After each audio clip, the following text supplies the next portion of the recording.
ఎన్నికలు జరిగినాయి. జూన్ 4వ తారీఖు నాడు కౌంటింగ్ జరిగిపోతుంది.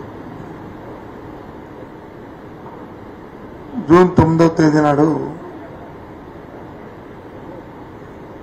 జగన్మోహన్ రెడ్డి గారు ఈ రాష్ట్రానికి రెండోసారి ముఖ్యమంత్రిగా విశాఖపట్నంలో ప్రమాణస్వీకారం చేయబోతున్నారు. ఉత్తరాంధ్ర ప్రాంతం అంతా కూడా ఎంతో శాంతియుతంగా సామరస్యంతో సోదరభావంతో ఉన్న ప్రాంతం.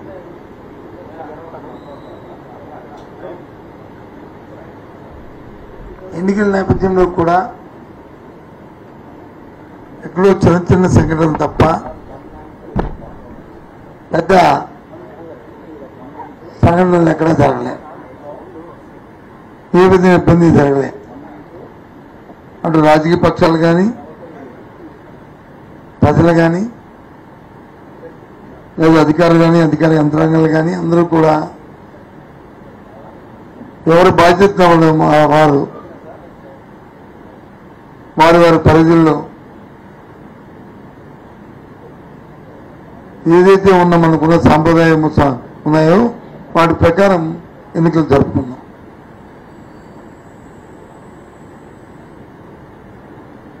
అయిన తర్వాత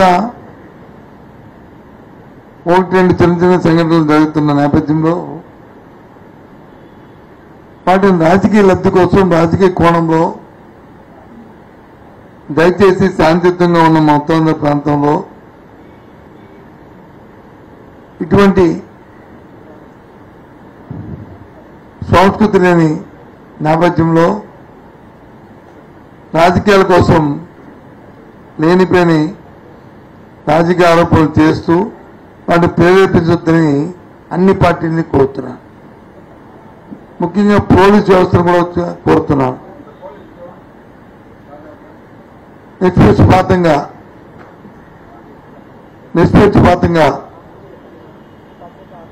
ఏ సంఘటన పట్ల ఏ రాజకీయ పార్టీ ఉన్నప్పటికీ కూడా తప్పుగా చూస్తూ చర్య తీసుకోమని కూడా నేను రిక్వెస్ట్ చేస్తున్నాను, డిమాండ్ చేస్తున్నాను.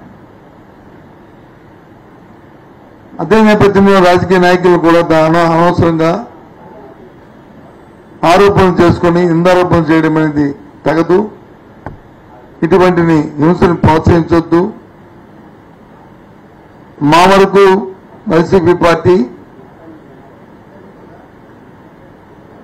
దానికి పూర్తి వ్యతిరేకమని చెప్పి మనం చేస్తాం. ఇలాంటి సంఘటనలు ఏ పరిస్థితుల్లో ఎట్టి పరిస్థితులు కూడా ఉపేక్షించమని మనం చేస్తాం. నిన్నెక్కడో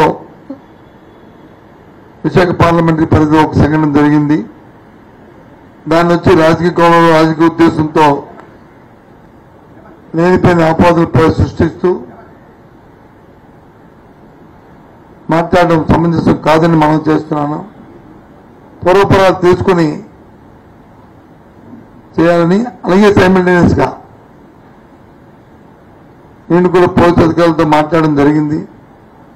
ఒకవేళ నిజంగా దాన్ని రాజకీయ ప్రారంభం కానీ కక్షపూర్తిమైన చర్యగా అది అయితే మాత్రం నిష్పక్షపాతంగా చర్య తీసుకోవాలని కూడా డిమాండ్ చేస్తున్నాను.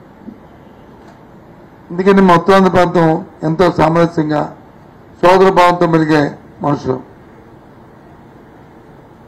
రేపు 9వ తారీఖు నాడు జగన్మోహన్ రెడ్డి ప్రమాణ స్వీకారం చేసిన తర్వాత ఈ ప్రాంత ఎగ్జిక్యూటివ్ క్యాపిటల్గా వస్తూ ఎంతో ప్రపంచ స్థాయిలో ఈ పట్టణం అభివృద్ధి చెందుతున్న నేపథ్యంలో దీన్ని మనం కాపాడుకోవాల్సిన బాధ్యత, ఈ ప్రాంతాన్ని అభివృద్ధి చేసుకునే బాధ్యత ఆ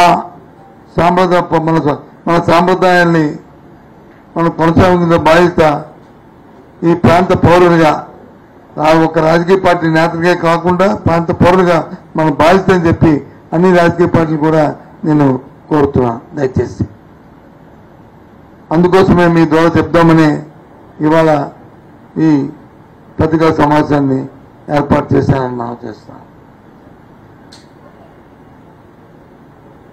సార్ ఒకవైపు ఏమో మీరు ఖచ్చితంగా ప్రమాణ స్వీకారం చేస్తారని చెప్తున్నారు, ఇంకోవైపు ఏమో కంప్లైంట్లు ఇస్తున్నారు. ఏమైనా ల్యాక్ ఆఫ్ కాన్ఫిడెన్స్ లాంటిది? మేమేమి కంప్లైంట్లు వచ్చి ప్రమాణ స్వీకారానికి కంప్లైంట్ కి సంబంధం లేదు.